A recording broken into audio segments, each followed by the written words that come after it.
کہ جمعے کی فرضیت کو وہاں پر نافذ کیا جائے، اس لیے نبی علیہ الصلوۃ والسلام نے جمعے کی فرضیت کو وہاں پر نافذ نہیں کیا تھا۔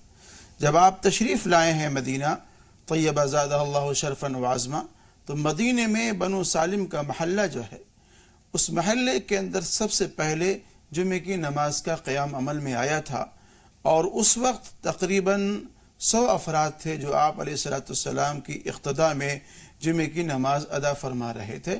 وہ بنو سالم کا محلہ قباء کے اندر ہے، اور پھر وہاں باضابطہ نبی علیہ الصلوۃ والسلام نے جمعے کی نماز پڑھائی ہے اور خطبہ وہاں پر ارشاد فرمایا ہے۔ جی، یہ تو ہم نے اس کی فرضیت کے بارے میں جانا، اب تھوڑی فضیلت کے بارے میں بھی جان لیتے ہیں مولانا صاحب۔ نماز جمعہ کا اہتمام، کہتے ہیں کہ اس کی اگر ہم اس کی وجوبیت یا اس کے لازم ہونے پر بات کرتے ہیں تو ہر عاقل بالغ مرد پر یہ جو ہے وہ فرض ہے جمعے کی نماز کا اہتمام کرنا۔ تو خواتین کے لیے ایک سوال بار بار ذہن میں آتا ہے کہ استثناء کیوں ہے، یعنی کہ ان کے لیے جمعے کی نماز میں اگر وہ شریک ہونا چاہیں تو اس کے لیے کیا کچھ شرائط ہیں؟ دیکھیے، نبی علیہ الصلوۃ والسلام کے دور میں خواتین بھی جمعہ اور جماعت وغیرہ میں شریک ہوا کرتی تھیں، لیکن جو بات کا ماحول رہ گیا ہے، خاص طور سے نبی علیہ الصلوۃ والسلام نے فرمایا خیر القرون قرنی ثم الذین یلونہم ثم الذین یلونہم، کہ سب سے بہترین زمانہ میرا زمانہ ہے، اس کے بعد والا زمانہ ہے، اس کے بعد والا زمانہ ہے، ثم یفشو الکذب، اس کے بعد پھر جھوٹ اور افطرا پردازیاں یہ پھیل جائیں گی۔ تو فقہائے امت نے اور محدثین کرام نے عورتوں کو اس سے مستثنیٰ رکھا ہے کہ عورتوں کو چاہیے کہ وہ اپنے گھر کے حصے کے اندر جمعے میں شریک نہ ہو کر کے باضابطہ وہ ظہر کی نماز وغیرہ ادا کیا کریں۔ اب اجر و ثواب کی اگر بات کرتے ہیں تو یہاں بھی جو اجر و ثواب مردوں کے حصے میں آتا ہے وہ خواتین کے حصے میں نہیں آتا۔ جمعے کے دن کا اہتمام کرنا، غسل کرنا، خوشبو لگانا، اچھے کپڑے پہننا، اور پھر اس کے بعد مسجد کی طرف جانے میں جو ہر قدم وہ اٹھاتے ہیں اس کا جو اجر و ثواب ہے وہ خواتین کے حصے میں نہیں آتا ہے۔ تو اللہ تعالیٰ کا یہ خاص کرم ہے مردوں کے لیے، لیکن اللہ تعالیٰ نے خواتین کو بھی تہی دامن نہیں رکھا ہے۔ تو ہم جمعے کے جب اجر و ثواب کی بات کرتے ہیں تو کیا ملتا ہے مولانا صاحب؟ صحابی رسول ہے سلمان فارسی رضی اللہ تعالیٰ عنہ ارشاد فرماتے ہیں کہ جمعے کے دن میں خاص طور سے غسل کرنا چاہیے، اور غسل کرنے کے بعد گھر کے اندر جو خوشبو وغیرہ میسر ہو اس کو استعمال کرے، تیل لگائے، اور نہانے کے اندر پاکیزگی میں مبالغہ کرے۔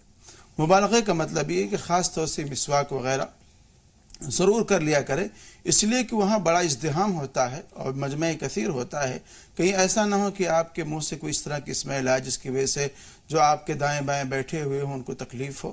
پھر خوشبو لگا کر کے، عمدہ کپڑے پہن کر کے آپ مسجد کے لیے جائیں، اور وہاں اس بات کا خیال کریں کہ جو لوگ پہلے سے بیٹھے ہوئے ہیں ان دونوں لوگوں کے درمیان میں آپ تفریق نہ پیدا کریں، یعنی کہ ان کے بیچ میں آپ نہ بیٹھ جائیں، جہاں آپ کو جگہ خالی ملے آپ وہاں بیٹھیں۔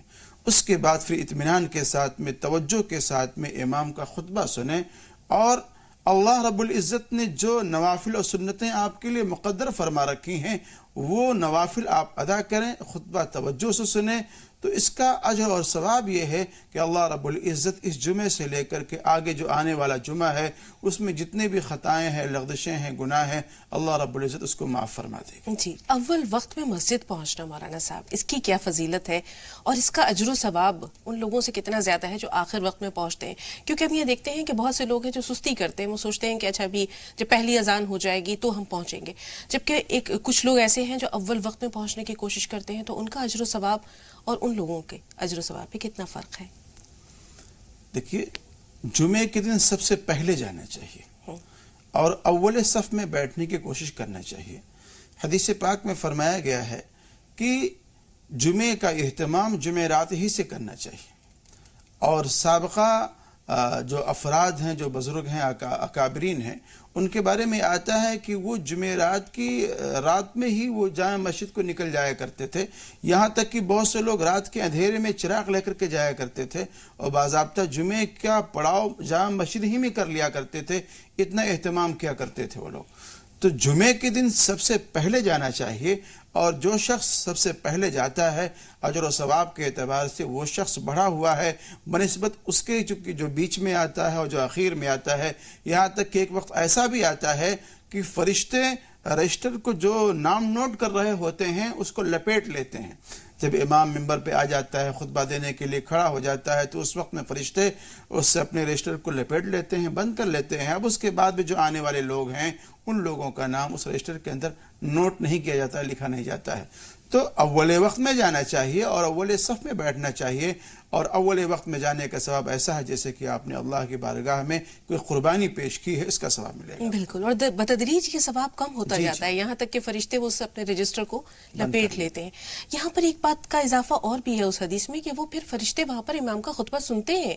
تو فرشتے موجود ہوتے ہیں وہاں پر. جی, وہ امام کا خطبہ سنتے ہیں اور جو اس میں دعائیں آتی ہیں اور جہاں آمین کہنا ہوتا ہے وہ فرشتے وہاں پر آمین کہتے ہیں. تو امام کی جو خطبہ ہے اس کو توجہ سے سننا چاہیے. اور تھوڑا سا اس میں تفصیل کر دوں کہ یہ جو جمعے کی نماز ہے, یہ جمعے کی نماز قائم مقام ہے ظہر کی نماز کے. ظہر میں 4 رکعتیں ہوتی ہیں. اب 4 رکعتوں کی جگہ پر اللہ رب العزت نے یہاں پر 2 رکعتیں جمعے کی رکھی ہیں. وہ جو 2 خطبے ہیں وہ دونوں خطبے ان 2 رکعتوں کے قائم مقام ہیں. اس لیے جب امام باہر نکل آئے, ممبر پہ بیٹھ جائے اور مؤذن اذان دے دے تو ایسے وقت میں فلا صلاۃ ولا کلام, نہ اب کوئی نماز ہے نہ کوئی بات چیت ہے, بالکل متوجہ ہو کر کے امام کی طرف اس کے خطبے کو سننا چاہیے. یہاں تک کہ اگر 2 لوگ بات بھی کر رہے ہوں تو ان کو بھی اپنی زبان سے کچھ کہہ کر کے منع نہیں کرنا چاہیے, بلکہ اشارے سے کہہ دے, وہ بات الگ ہے, لیکن توجہ سے سنیں اور کوئی اس درمیان میں کوئی ایسا عمل نہ کرے جو خطبہ سننے کے اندر مخل ہو. بالکل مولانا صاحب, یعنی اگر کسی نے اپنے ساتھی کو خاموش رہنے کے لیے بھی کہہ دیا تو یہ بھی لغو بات میں شمار ہو جاتا ہے. اب آپ آج کے ماحول کو دیکھیں کہ لوگ وہاں بیٹھے ہوتے ہیں اور اتفاق سے اپنے موبائل پہ میسیجز چیک کر رہے ہوتے ہیں, کسی کو پیغام رسانی کر رہے ہوتے ہیں. تو یہ چیز ان کے اجر و ثواب کو کیا اس جمعے کے خطبے میں جو ان کو فضیلت یا اجر ملنے والا ہے اسے تو وہ بالکل ضائع کر دیتے ہیں. یہ تو ہوئی ایک بات. اب جیسے آپ نے کہا کہ ایک شخص اول وقت میں مسجد پہنچ جاتا ہے تو وہاں وہ اپنے وقت کا بہترین استعمال کس طرح کرے. کہتے ہیں کہ مختلف اذکار ہوتے ہیں, تلاوت قرآن پاک ہے. جمعے کے دن سورہ کہف پڑھنے کی بڑی فضیلت ہے کہ جو شخص سورہ کہف پڑھتا ہے ایک جمعے سے دوسرے جمعے کے دوران اس کے لیے ایک نور روشن کر دیا جاتا ہے. اسی طرح درود شریف پڑھنے کی بھی بڑی فضیلت ہے. ہم اس طرف بھی آئیں گے, لیکن آپ نے ابھی شب جمعہ کا ذکر کیا. ہم دیکھتے ہیں بہت سے گھروں میں جہاں الحمدللہ دین بہت اچھی طرح قائم ہے, وہ شب جمعے کو بھی ذکر و اذکار کے لیے, تلاوت قرآن پاک کے لیے, مختلف وظائف کے لیے مخصوص کر رکھا ہے انہوں نے. تو شب جمعہ کا استعمال کس طرح ہم کر سکتے ہیں اللہ کی عبادت کے لیے؟ دیکھیے, جو آنے والا جو دن ہے جمعہ کا, جی, اور آج ہی جمعرات, تو آج کی جو یہ رات ہے یہ بڑی اہم رات ہے. اس میں کپڑے آپ تیار کرنا, جیسے کہ جمعے کی تیاری کی بات میں کر رہا ہوں, کپڑے آپ تیار کر لیں, اپنے خوشبو وغیرہ تیار کر لیں, تیل وغیرہ تیار کر لیں اپنے. اور ایسے ہی جمعے کے دن خاص طور سے اپنے لبوں کو تراشنا اور ایسے ہی ناخن وغیرہ کاٹنا, یہ تمام کے تمام اعمال ایسے ہیں کہ جو جمعے کی تیاری میں شمار ہوتے ہیں, جو جمعے کی تیاری میں شمار ہوتے ہیں. اور نبی علیہ الصلوۃ والسلام کا یہ معمول رہا ہے کہ آپ علیہ الصلوۃ والسلام جمعے سے پہلے اپنے لبوں کو تراشا کرتے تھے, ناخن اپنے کاٹ لیا کرتے تھے, اور پہلے ہی سے اس کا اہتمام چلا آتا تھا, جس سے اس بات کا اندازہ ہوتا ہے کہ آپ اس دن کی یعنی جمعے کی اہمیت کو آپ محسوس کر رہے ہیں. تو ظاہر سی بات, جب اس کی اہمیت ہوگی, اس کی عظمت آپ کے دل میں ہوگی, تو پھر آپ تیاری کریں گے اور اس تیاری کے ساتھ میں آپ جمعے کی ادائیگی کے لیے آپ جائیں گے. یہاں ایک سوال ہے مولانا صاحب, جیسے آپ نے کہا کپڑوں کی تیاری, ہم دیکھتے ہیں کہ حضرت عائشہ رضی اللہ تعالیٰ عنہ سے ایک بیان کہیں پڑھا ہے کہ رسول پاک صلی اللہ علیہ وسلم نے اپنا ایک لباس مخصوص کر رکھا تھا. جب نماز سے فارغ ہو کر آتے تھے تو حضرت عائشہ نے کہا ہم اسے طے کر کے رکھ دیا کرتے تھے اور پھر وہ اگلے جمعہ استعمال ہوتا تھا. تو کیا نماز جمعہ کے لیے انسان اپنے کچھ یعنی ملبوسات اگر مخصوص کر دے تو کیسا ہے؟ بہت اچھی بات ہے, چونکہ نبی علیہ الصلوۃ والسلام کا یہ معمول ہے. اور خود سلمان فارسی رضی اللہ تعالیٰ عنہ روایت فرماتے ہیں, اور ایک روایت عبداللہ بن عمر رضی اللہ تعالیٰ عنہ کی بھی ہے, کہ اللہ کے رسول عام طور سے جو کپڑا استعمال کرتے تھے, سیاہ کپڑا استعمال کرتے تھے, ایک چادر ہوتی تھی, ایک لنگی ہوتی تھی اور عمامہ ہوتا تھا. اور خاص طور سے جمعے کے دن میں آپ پروقار انداز میں تیار ہو کر کے تشریف لاتے تھے, اور جمعے کے دن جو آپ کا عمامہ ہوتا تھا وہ سیاہ کلر کا ہوتا تھا, اور اس کا شملہ ہوتا تھا, دونوں شانوں کے بیچ میں, دونوں موڑھوں کے بیچ میں اس کو آپ ڈالتے تھے, اور آپ اس طرح سے تیار ہو کر کے آتے تھے. تو نبی علیہ الصلوۃ والسلام کا یہ معمول ہے اور یہ سنت ہے اس دن کی اہمیت اور فضیلت کے اعتبار سے. اس لیے ہم تمام لوگوں کو، ناظرین کو بھی جمعے کے لیے خاص پوشاک اور اچھا اور عمدہ لباس استعمال کرنا چاہیے، اور آپ کے پاس میں سب سے بہتر جو لباس ہے اس لباس کو پہن کر کے آنا چاہیے۔ ایک بات میں اور اضافہ کر دوں کہ بہت سے افراد، بہت سے حضرات جس بھی کپڑے میں ہوتے ہیں اپنے گھر کے اندر اسی کپڑے کے اندر چلے جاتے ہیں مسجد میں نماز پڑھنے کے لیے۔ یہ نامناسب بات ہے، اس کو علماء نے مکروہ لکھا ہے۔ وہ کپڑے، جن کپڑوں کو پہن کر کے آپ اپنے اعزاء اقربا میں جانا ناپسند کرتے ہیں، جن کپڑوں کو آپ پہن کر کے اپنے اعزاء اقربا میں جانا ناپسند کرتے ہیں، ان کپڑوں کو پہن کر کے مسجد میں آنے کو علماء نے مکروہ لکھا ہے۔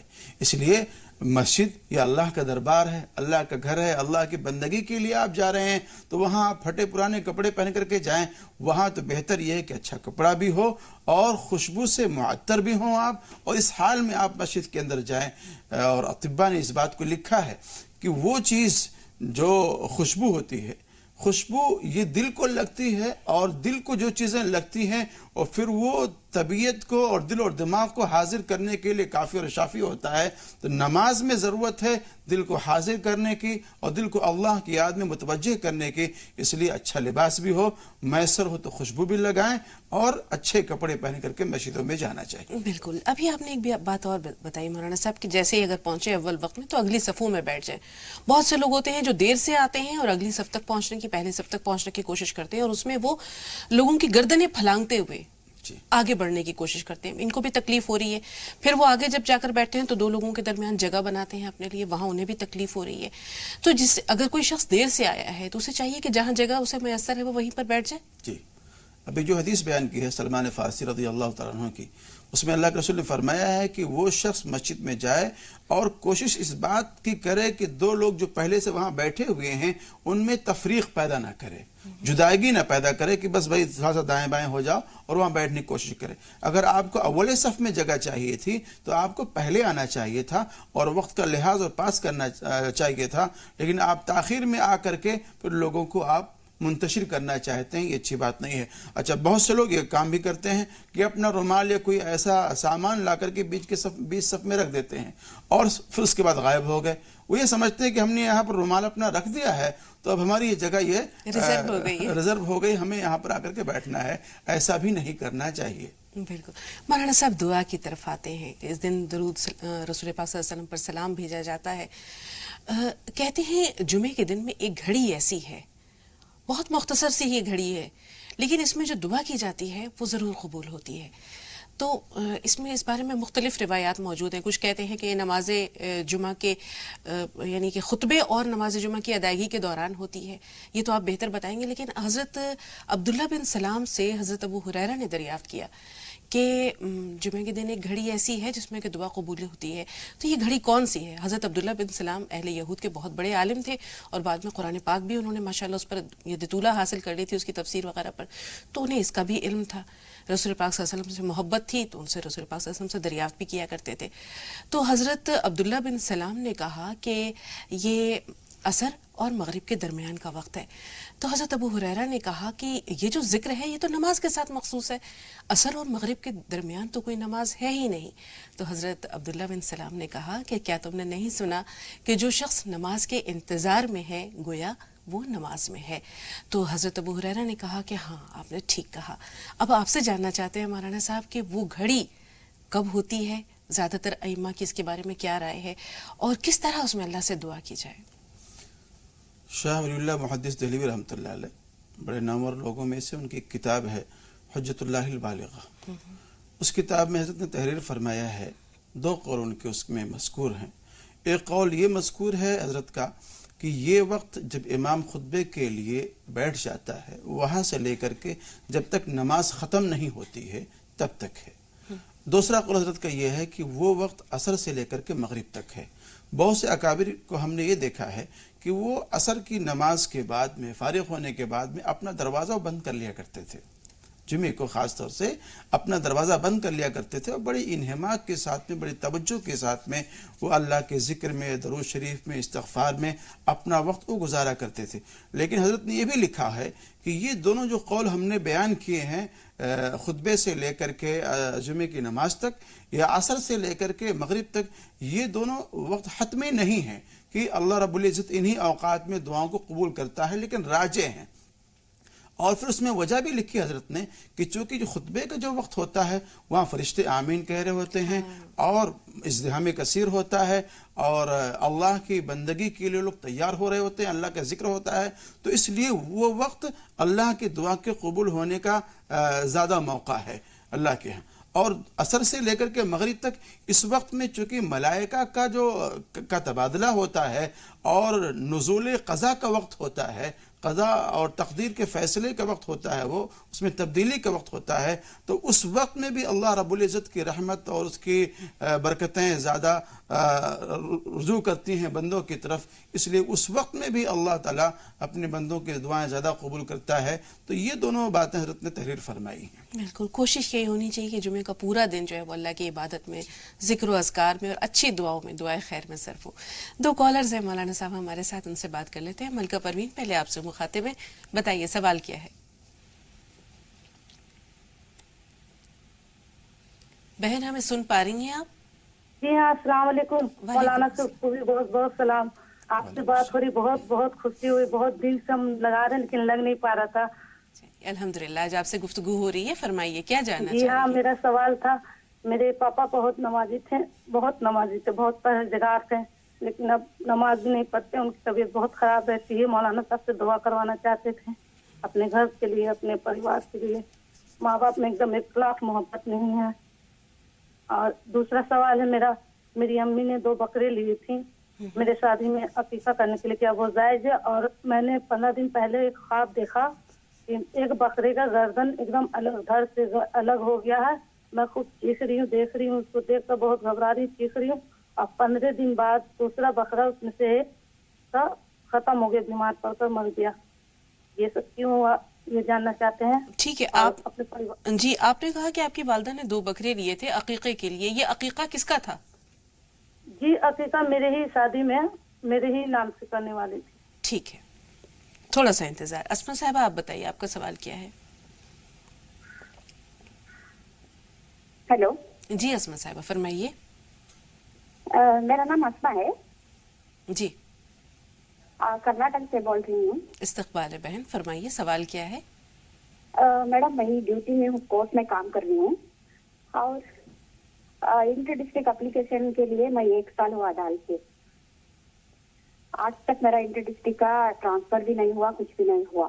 تو میرے 2 چھوٹے بچے ہیں، مجھے انٹر ڈسٹرکٹ کے لیے دعا چاہیے اور کچھ جلدی سے جلد ہم شہر شموگا کے ٹرانسفر ہو گئے تو بہت اچھا ہوتا ہے. اس کے واسطے تو کوئی تو دعا ہے تو بولنا چاہیے. شہزاد بھائی ہمیں سن پا رہے ہیں آپ؟ جی السلام علیکم. وعلیکم السلام ورحمۃ اللہ وبرکاتہ. جی بھائی. جی میں یہ جاننا چاہ رہا ہوں کہ لیڈیز کے لیے بھی اور جینٹس کے لیے تو ہوتی ہے، اگر جمعے میں جو 12 رکعتیں ہوتی ہیں جمعے کے دن کس طرح پڑھی جائیں. ٹھیک ہے. سلمہ صاحبہ آپ بتائیں. جی السلام علیکم. وعلیکم السلام. میرا سوال یہ ہے کہ میں کافی ٹائم سے اپنی گورنمنٹ جاب کا چاہتی ہوں کہ میں گورنمنٹ جاب میں آ جاؤں، لیکن میں کچھ ایسے مرحلہ آ رہے ہیں بیچ میں کہ میں پریپریشن تو کرتی ہوں، آ نہیں پاتی. تو آپ مجھے کچھ ایسی دعا وغیرہ بتائیں، کچھ عبادت میں بھی کمی ہو رہی ہو یا کیا مجھ سے غلطی ہو رہی ہو جو یہ ٹھیک سے ہو نہیں پا رہا مجھ سے، تو آپ مجھے کچھ بتائیں. غور سے سنیے، پہلا آپ کا سوال ہی لے رہے ہیں. جی مولانا صاحب. ایک تو یہ ہے کہ جب کسی ایگزام وغیرہ کے اندر جب یا انٹرویو وغیرہ کے اندر جائیں تو وہاں یا سبوح یا قدوس یا غفور یا ودود اس کو پڑھتے ہوئے جائیں، اور یا عزیز اس کو بھی کثرت سے پڑھیں، اور جانے سے پہلے کچھ اللہ کی بارگاہ میں اللہ کے نام سے کچھ صدقہ خیرات وغیرہ نکال کے جائیں. تو اللہ کی ذات عالی سے امید ہے کہ جو بھی مسائل ہیں انشاءاللہ وہ دور ہو جائیں گے. مولانا صاحب آپ نے کہا کہ انٹرویو کے لیے جائیں یا امتحانات کے لیے جائیں. ہمارے بچوں کے بھی جو ہے وہ امتحانات جو ہے وہ بورڈ کے درپیش ہیں یا شروع ہو چکے ہیں. تو ہمیں جیسے آپ نے کہا صدقات، امی یاد آ گئی، وہ ضرور صدقہ نکالا کرتی تھیں پہلے پیپر میں ہماری روانگی سے پہلے. تو ہم چاہیں گے کہ جو آپ نے اذکار ابھی بتائے ہیں وہ ایک بار دہرا دیں تاکہ جو مائیں سن رہی ہیں، یہ بچے پروگرام دیکھ رہے ہیں، وہ بھی یاد کر لیں. تو بچوں کے نکلنے سے پہلے کچھ صدقہ وغیرہ ضرور نکال دیا کریں، اور طلب عزیز بھی اس دعا کو یاد کر لیں، یا سبوح یا قدوس یا غفور یا ودود، یا صرف یا عزیز یا عزیز اس کو پڑھ لیں. اور ایک آیت کریمہ جس کو آپ حضرات نے بارہا سنا ہوگا، رب اشرح لی صدری ویسر لی امری، صرف اتنا ہی پڑھ لیا کریں اور پڑھتے رہیں. جیسے کہ پرچہ آپ کے ہاتھ میں آ گیا ہے، ابھی لکھنا آپ نے شروع نہیں کیا ہے یا ابھی ملنے والا ہے، تو بیٹھ کے پڑھتے رہیں، انشاءاللہ العزیز اللہ آسان فرمائے گا انشاءاللہ. شہزاد بھائی جاننا چاہتے ہیں 12 رکعت کے بارے میں، مردوں کے لیے بھی اور خواتین کے لیے. دیکھیے 4 رکعت تو جمعے کی نماز سے پہلے جو سنت ہے، اس کے بعد پھر 2 رکعت فرض ہے جو جمعے کی ہیں، اس کے بعد 6 رکعتیں، 2 رکعت سنت اور 2 رکعت، 4 رکعت سنت 2 رکعت نفل، اس انداز میں جمعے کی نماز پڑھی جاتی ہے. جی، تحیت المسجد کے بارے میں موقع ملا تو آپ سے ضرور جانیں گے کہ یہ کتنا اس کا اجر و ثواب ہے، لیکن پہلے ریشما سے بات کر لیتے ہیں. جی بتائیے ریشما صاحبہ، آپ کا سوال کیا ہے؟ ہاں ہلو، السلام علیکم. وعلیکم السلام. جی ہم ماما بھیا ختم ہو گیا، اس کے خواب کے بارے میں معلوم کرنا ہے. جی خواب جی السلام علیکم. وعلیکم السلام. جی ریشما صاحبہ فرمائیے. جی ہمیں اپنے بھیا کے خواب کے بارے میں معلوم کرنا. ہم نے خواب دیکھا تھا. ہاں جی کیا جو دیکھا؟ ہے ہمارا بھیا کھو گیا کہیں، ہم گئے ڈھونڈ رہے تو کہہ رہے ہیں جو ایک آدمی ہے، کہہ رہے تم فاتحہ دلوا تو ہمارا بھیا واپس آ جائے گا، لیکن اپنے پیسوں نہیں کسی اور کے پیسوں کے دلوا دو. تو یہ جاننا چاہ رہے ہیں. اور دوسرا جاننا چاہ رہے ہیں کہ ہم نے دیکھا، وہ کہہ رہا ہمارا بہت تیز درد ہو رہا ہے، ہمیں لے چلو امی یہاں سے. اور جب ہم نے لیا ہے تو اس کے پسلیوں کے پاس کالا بہت گہرا نشان ہے. یہ خواب ہے. اور دوسرے خواب جو اس کے موبائل میں جو بہن دو خواب کافی ہیں، اس لیے کہ ہمیں یاد رکھنا مشکل ہو جائے گا. مولانا صاحب یہ دونوں خواب آپ کی یادداشت میں محفوظ رہیں گے. چندہ آپ بتائیے آپ کا سوال کیا ہے؟ چندہ صاحبہ ٹی وی کی آواز کم کر دیجئے، میوٹ کر دیجئے، سوال بتائیے. ہلو السلام علیکم. وعلیکم السلام. جی بہن.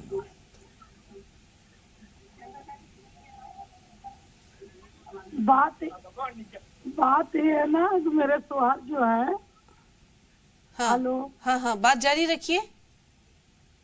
وہ میرے سوال جو ہے نا، ہاں ان کو صرف بے چینی سے رہتے ہیں، ان کا طبیعت نہیں ٹھیک رہتا، وہ بیمار ہر وقت رہتے ہیں. ٹھیک ہے، ان کا بخار نہیں جاتا.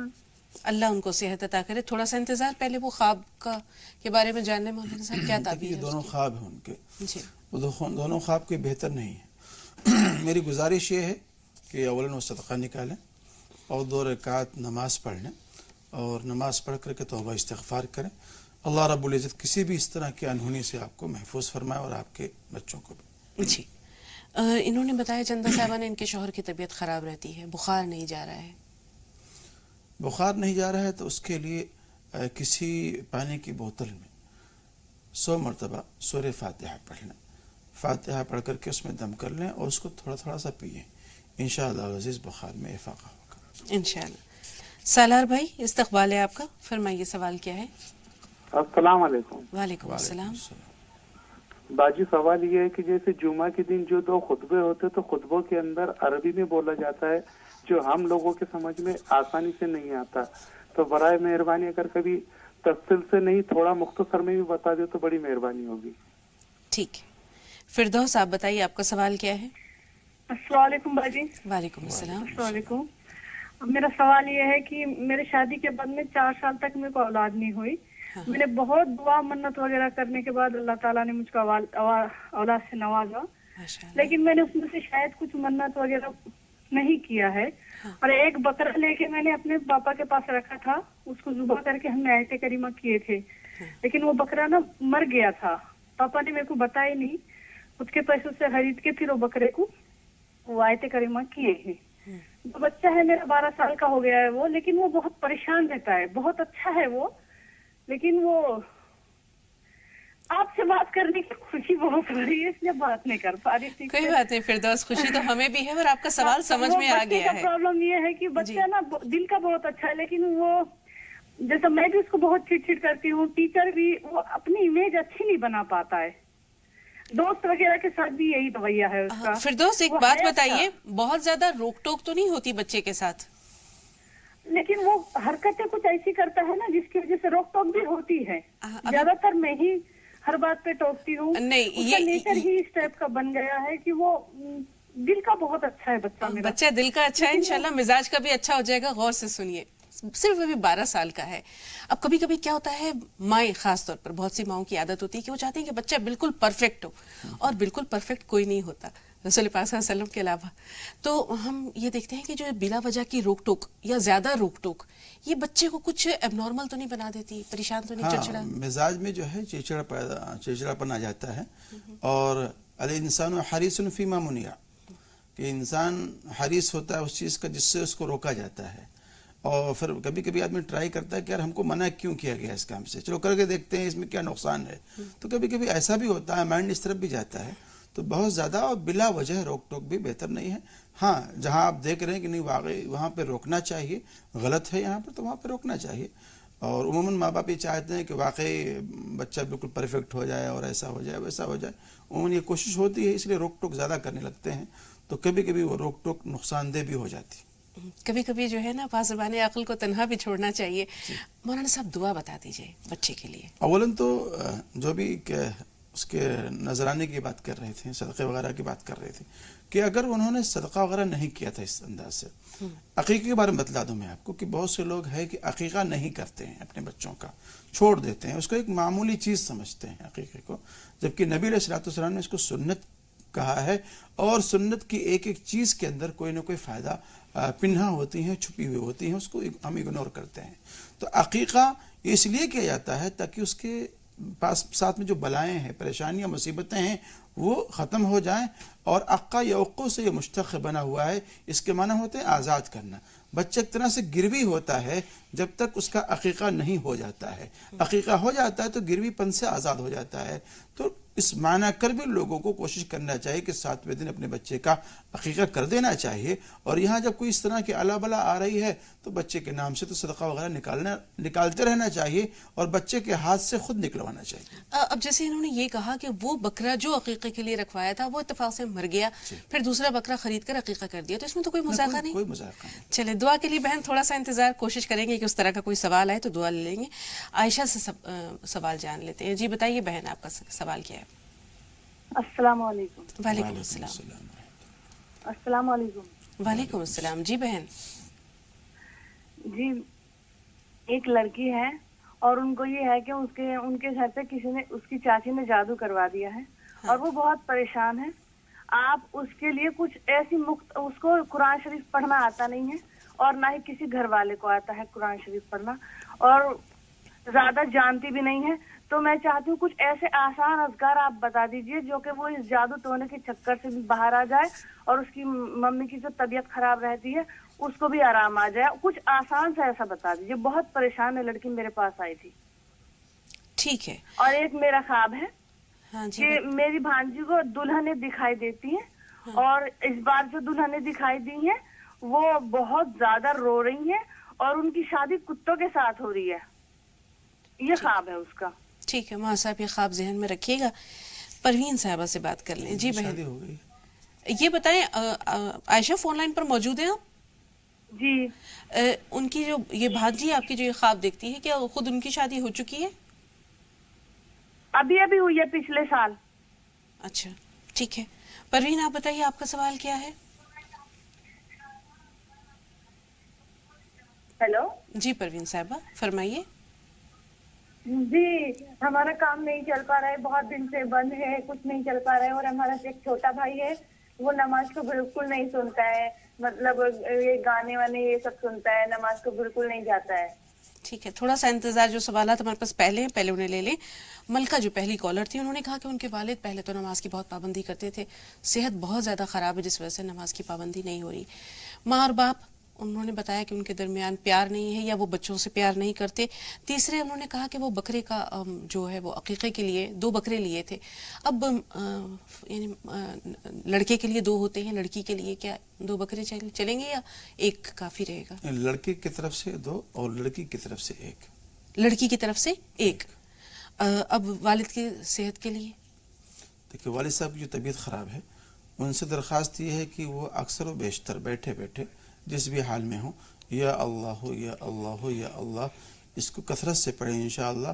اس لفظ میں اتنی شفا ہے کہ جو ایسی بیماریاں جو لا علاج بیماریاں ہیں اس کے لیے بھی انشاءاللہ اس میں علاج ہے. اس کو پڑھیں انشاءاللہ افاقہ ہوگا. جی اسما کا مسئلہ جو ہے وہ تبادلے کا ہے، ٹرانسفر کا ہے. کسی ایسی جگہ ٹرانسفر ہو جائے یا گھر کے قریب ٹرانسفر ہو جائے کہ چھوٹے بچوں کو بھی جو ہے سہولت ہو جائے. اس کے لیے اولاً تو 2 رکعت نماز پڑھیں اور نماز پڑھ کر کے توبہ استغفار کریں اور اپنی جو جائز ضرورت ہے اور حاجت ہے اللہ رب العزت کی بارگاہ میں رکھیں. یا سبوح یا قدوس اس کو کثرت سے پڑھیں، انشاءاللہ العزیز جلد آپ کے تبادلے کے بارے میں کوئی نہ کوئی معاملہ صادر ہو جائے گا انشاءاللہ. عائشہ کا مسئلہ ذرا گمبھیر ہے. جیسے انہوں نے کہا کہ وہ لڑکی نہیں جانتی ہے پڑھنا لکھنا، نہ گھر والے جانتے ہیں، جادو ہو گیا ہے.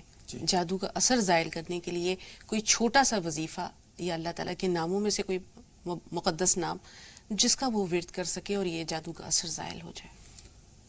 اولاً تو اپنے قریب میں جہاں بھی وہ رہتے ہیں جو بھی کوئی اس چیز کا ماہر ہو، جاننے والا ہو، اس سے رابطہ کر لیں اور رابطہ کر کے اس سے جو بھی کچھ نسخے وغیرہ بتلائیں وہ اس کو آپ لے لیں وہاں سے.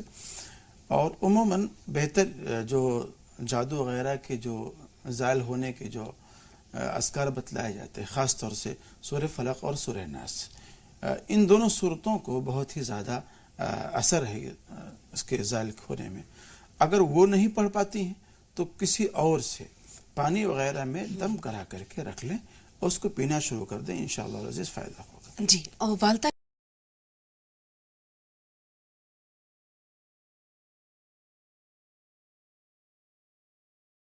آپ میں یا سلامو 100 مرتبہ پڑھ کر کے اس کو کھانا شروع کر دیں اور لفظ یا اللہ کو اس کو کثرت سے پڑھیں، انشاءاللہ شفا یابی ملے گی. یعنی یا اللہ اور یا سلامو. جی بہت بہت شکریہ مولانا صاحب. امید ہے کہ عائشہ جواب آپ تک پہنچا. وسیم بھائی آپ بتائیے آپ کا سوال کیا ہے؟ السلام علیکم. وعلیکم السلام ورحمۃ اللہ وبرکاتہ. جی میرا سوال یہ تھا کہ اہلیہ جو ہے ہماری ماشاء اللہ امید سے ہیں اور اس وقت جو ہے شیطان کی زیادہ کوششیں ہوتی ہیں. وسیم بھائی آپ کی آواز ہم تک نہیں پہنچ رہی. اپنا سوال شروع سے اور ذرا بلند آواز سے میں کہہ رہا ہوں اہلیہ جو ہے ہماری امید سے ہیں ماشاء اللہ. ماشاء اللہ. جی جی وسیم آپ کی آواز نہیں آ پا رہی، پتہ نہیں آپ اپنی بات جاری رکھیے، ہم سن رہے ہیں آپ کو. فرمائیے. جی الحمدللہ اللہ تعالیٰ نے آپ کی اہلیہ کو امید سے رکھا ہے. اس کے بعد آپ نے کیا کہا؟ ہاں اس کے بعد میں میرا سوال یہ تھا کہ کوئی دعا بتا دیجیے جس سے ان کو جو ہے مطلب کوئی بھی کسی بھی طرح کا شر ان پہ نہیں آئے. اور جس میں میری کوشش تھی کہ اللہ یا تو بیٹا دے یا بیٹے تھی. دوسرا سوال یہ ہے میرا، اور میں یہ چاہتا تھا کہ اس کا نام ایسا ہو جس میں اسلام کے لیے سب سے زیادہ قربانی دی ہو. میرے پاس میں کچھ نام میرے ذہن میں ہیں جیسے اسماعیل علیہ السلام تھے اور آپ کے ابراہیم علیہ السلام تھے اور بلال تھے. کچھ نام میرے ذہن میں ہیں لیکن اہلیہ جیسے مطلب لڑکی دے رہا اللہ تعالیٰ تو لڑکی کا نام میرے ذہن میں کوئی نہیں ہے. ایک سمیہ کا نام تو ہے. سمیہ کوئی اس طرح کے نام بتا دیجیے کہ اللہ پاک جو بھی امید دے. تو میں چاہتا ہوں کہ میں یہ جو بھی ہے اس کا نام ایسا رکھوں جس میں اسلام کے لیے سب سے زیادہ قربانی کی ہے. ٹھیک ہے غور سے سنیے گا بھائی. جی مولانا صاحب. اللہ رب العزت جو آنے والے آپ کی اولاد ہے اس کو صحیح سالم بھی رکھے اور تمام آفتوں سے بلاؤں سے پریشانیوں سے محفوظ بھی رکھے. اور اذا السماء انشقت واذا الارض انشقت واذا الارض مدت والقت ما فيها وتخلت، اس کو پڑھ کر کے کسی شیرینی چیز پہ نم کر دیجیے گا اور قرب ولادت میں اس کو کھلائیے گا. اور رہی بات نام وغیرہ کے رکھنے کی، تو سب سے بہتر نام جس کو اللہ کے رسول نے پسند فرمایا ہے وہ عبداللہ اور عبد الرحمن وغیرہ ہیں. یا وہ نام جس میں عبودیت زیادہ جھلکتی ہے. اور ایسے ہی عورتوں کے اندر جو نام امامہ، اس کے اندر بھی عبودیت زیادہ جھلکتی ہے. یا ازواج مطہرات ہیں، نبی علیہ السلام کی جو بیٹیاں ہیں ان کے جو نام ہیں، ان ناموں کو آپ پسند کر لیں اپنے لیے، اس میں رکھیں. اللہ رب العزت اس میں خیر کا معاملہ فرمائے. قرآن پاک میں حضرت مریم کا نام بھی موجود ہے اور بھی اس طرح کے بہت اچھے اچھے نام ہیں جیسے آپ نے بتایا. تو کوئی دعا آپ نے سورہ انشقاق کی آیات بتائی؟ جی امید ہے بھائی جواب آپ نے نوٹ کر لیا ہوگا. آصفہ صاحبہ فرمائیے آپ کو سوال کیا ہے؟ السلام علیکم. وعلیکم السلام. ہلو جی جی سن رہے ہیں آصفہ، سوال بتائیے. السلام علیکم. وعلیکم السلام ورحمۃ اللہ وبرکاتہ. جی مجھے باجی مجھے یہ پوچھنا ہے، آپ کا 3 مارچ کو میرا آڈیشن ہے، یہاں پر آڈیشن کرنا ہے، اس کے بارے میں مولانا صاحب سے کوئی دعا پوچھنا ہے. ٹھیک ہے، غور سے سنیے گا. روبینہ کا سوال لے لیں، پھر آپ کے سوال کی طرف آتے ہیں. جی بتائیے روبینہ، آپ کا سوال کیا ہے؟ ارے مجھے اپنے نام، السلام علیکم. وعلیکم السلام. مولانا کو بھی السلام علیکم. وعلیکم السلام. مجھے اپنے نام کے معنی جاننا تھا. ٹھیک ہے، اس کے علاوہ بھی کوئی سوال ہے؟ ہاں مجھے پوچھنا تھا. میری ممی لوگ حج کرنے گئے تھے، ہاں. تو وہاں سے وہ جو کنکر مارتے ہیں نا، کنکر وہ اپنے پاس سنبھال کے لے کے آئے تھے. اچھا، تو وہ سنبھال کے میں نے رکھا ہے، تو اس کو رکھنا صحیح ہے یا غلط ہے، وہ ذرا پوچھنا تھا مولانا سے. ٹھیک ہے. اور ایسا ہے کہ میں نماز نہیں پڑھ پاتی ہوں، تو مولانا سے خاص کر کے گزارش ہے کہ وہ میرے لیے دعا کرے کہ اللہ تعالیٰ مجھے نمازی بنا دے. انشاءاللہ. ٹھیک ہے، اللہ تعالیٰ توفیق دے. ایک بہت اہم سوال ہے پروین صاحبہ کا. انہوں نے کہا کام نہیں چل رہا ہے اور گھر میں سب کی طبیعت خراب رہتی ہے. ایک کاروبار کے تعلق سے یا لطیف ہو 133 بار پڑھ لیں اور اللہ الصمد 1000 مرتبہ پڑھیں. انشاءاللہ العزیز کاروبار میں برکت بھی ہوگی. اور ساتھ ساتھ درخواست یہ ہے کہ نماز کا ضرور اہتمام کریں. نماز کے اہتمام سے چہرے پر نور بھی آئے گا، روزی میں برکت بھی آئے گی. اس کو چھوڑیں نہ. جی آصفہ کا سوال ہے کہ آڈیشن ہے، اس کے لیے کوئی دعا بتا دیجیے. اس کے لیے وہ کثرت سے یا عزیز ہو یا عزیز ہو یا عزیز ہو پڑھیں، انشاءاللہ وہ کامیاب ہوں. جی سالار بھائی کا سوال ہے کہ جو خطبے کے بعد کچھ جو خطبہ ہوتا ہے وہ عربی زبان میں ہوتا ہے، تو سمجھ نہیں پاتے اس کے مفہوم کے لیے کیا کیا جو جائے؟ مشروع ہے خطبہ وہ عربی زبان ہی میں ہے. جو نبی علیہ السلام سے، صحابہ سے، خلفائے راشدین سے، خیر القرون سے جو مشروع ہے وہ عربی زبان میں ہے. اور وہ لوگ جو عربی زبان سمجھتے ہیں آج بھی وہاں خطبہ عربی زبان میں چل رہا ہے. اور چونکہ شریعت اسلامیہ کے بہت سارے معاملات ایسے ہیں جو نقل پر محمول ہیں کہ نبی علیہ السلام سے ایسا ہوتا ہوا چلا آیا ہے، تو اس لیے ہم اس کو ایسا کرتے ہیں. تو آج بھی عربی زبان میں خطبہ دیا جاتا ہے. ہاں ہمارے ملک ہندوستان میں اور پڑوسی ملک میں ہوتا یہ ہے کہ اس سے پہلے کچھ اردو میں کچھ خطبات کہے جاتے ہیں، کچھ نصیحت کہی جاتی ہیں. اور بہت سارے خطبہ یہ کیا کرتے ہیں کہ جو باتیں اردو زبان میں خطبے میں کہی گئی ہیں نصیحت کے طور پر، اسی کو اپنا عربی میں استعمال کر لیتے ہیں، یا عربی زبان کا وہ ٹرانسلیشن ایک طرح سے ہوتا ہے. اس طرح سے ہم لوگوں کے ہاں وہ خطبہ ہوتا ہے. اگر کوئی جاننا چاہے، سمجھنا چاہے، تو کیا اس کا ترجمہ کہیں مل جائے گا؟ چونکہ وہ بہت سے خطبات خطیب تو ایسے ہیں کہ وہ ایک ان کا خطبہ رٹا ہوا ہوتا ہے، وہ اسی کو ہر جمعے میں پڑھ دیا کرتے ہیں. اور بہت سے لوگ ایسے ہیں ہوتے ہیں کہ جو تھوڑا سا جستجو کر لیتے ہیں، تلاش کر لیتے ہیں کہ جن آیتوں کو، جن احادیث کو اپنے اردو کے تقاریر میں استعمال کرتے ہیں، اور پھر انہی آیتوں کو، انہی حدیثوں کو وہ اپنے خطبات میں عربی کا خطبہ بنا کر کے استعمال کر لیتے ہیں. تو جو باتیں عموماً اردو زبان میں کہی ہوئی ہوتی ہیں وہی باتیں عربی زبان میں ہوتی ہیں. جی روبینہ ایک تو اپنے نام کا مطلب جاننا چاہ رہی ہے، دوسرے ان کے شاید والدین حج پہ گئے تھے اور رمی جمرات کے بعد یہ کنکر لے آئے، اب کیا کریں انہیں؟ دیکھیے نام تو اچھا ہے ان کا ماشاءاللہ، لیکن رمی جمرات کے کنکر لے آنا یہ سمجھ سے باہر ہے. یعنی وہاں مارنے کے بعد پھر اٹھا لیے؟ نہیں، وہ غلط ہے. اس کو اٹھایا نہیں جاتا ہے. اچھا، اس کو اٹھایا نہیں جاتا ہے، اور نہ اس کے اٹھانے کا کوئی اہتمام ہے. تو باضابطہ کنکری مار دی جاتی ہے اور اس کو وہاں پہ چھوڑ دیا جاتا ہے. یہ ملائکہ فرشتے ہیں جس کو اللہ رب العزت نے معمور کیا، اس کو وہاں سے اٹھاتے ہیں. مولانا صاحب قطع کلامی کے لیے معذرت، وقت کم ہے. اگر کسی نے احتیاط کے طور پہ کچھ زیادہ اٹھا لیے، مارنے کے بعد نہیں اٹھائے، احتیاط کے طور پہ کچھ زیادہ اٹھا لیے اور وہ رہ گئے، تو کیا کریں؟ نہیں، اگر اس کو لے آئے تو کوئی حرج نہیں ہے، لیکن اس کو نہیں اٹھانا چاہیے، وہ غلط ہے. اور جو ان کے پاس اب ہیں تو ان کو کیا کریں؟ نہیں، اگر وہ اٹھا کر کے لے کر کے آئے وہاں سے، نہیں، اگر انہوں نے احتیاط کے طور پر زیادہ اٹھا لیے تھے، کوئی حرج نہیں ہے، رکھے رہے اس کو نشانی کے طور پر رکھے رہے، کوئی حرج نہیں اس میں. چلے چلتے چلتے یہ جان لیں مولانا صاحب، ایک چھوٹا سا سوال بہت دیر سے ذہن میں گردش کر رہا ہے. کچھ مقامات پر خواتین اس بات کا انتظار کرتی ہیں کہ مرد حضرات جب مسجد سے نماز سے فارغ ہو کر آ جائیں تو وہ نماز جمعہ ادا کریں. یہ ان کا انتظار کیا درست ہے؟ لیکن نہ جمعے کی نماز کے لیے اور نہ اور دیگر اوقات کی نماز کے لیے کہ بھئی پہلے مرد حضرات نماز پڑھ کر کے آ جائیں، گھر میں انٹری کر لیں، اس کے بعد پھر عورتیں نماز شروع کریں.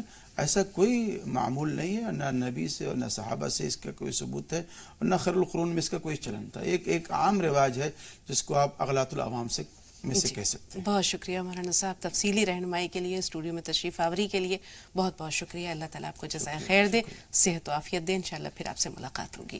السلام علیکم ورحمۃ اللہ